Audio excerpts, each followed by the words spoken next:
Magandang umaga nga mga katambay. Ngayon nga ay pupunta kami ng dagat. Nang naglalakad nga kami papunta ng dagat, may bigla nga ako napansin.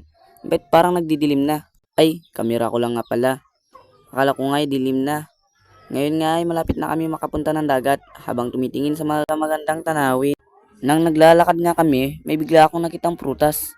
Kainin ko sana kaso wag na baka pupugi ako. Nandito na nga kami guys sa dagat. Tignan mo naman, napakagandang tanawin. Pagmasdan nyo, pinapaikot-ikot pa ng kameraman namin ang kamera. Pagmasdan nyo na lang, napakagandang tanawin.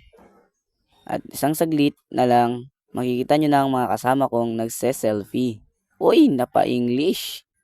Pagmasdan nyo na lang, oh, halos mahihilo kayo. Ayan na. At ayan na, nakikita nyo na ang aking mga kasama na nagse-selfie.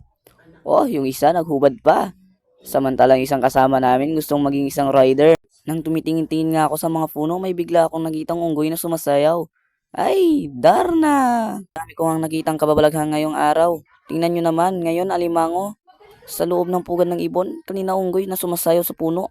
Hanggang dito na lang nga mga guys. Kung gusto nyo makita ang full video o napakaangas na edit, mag-like, share, and follow na. Goodbye!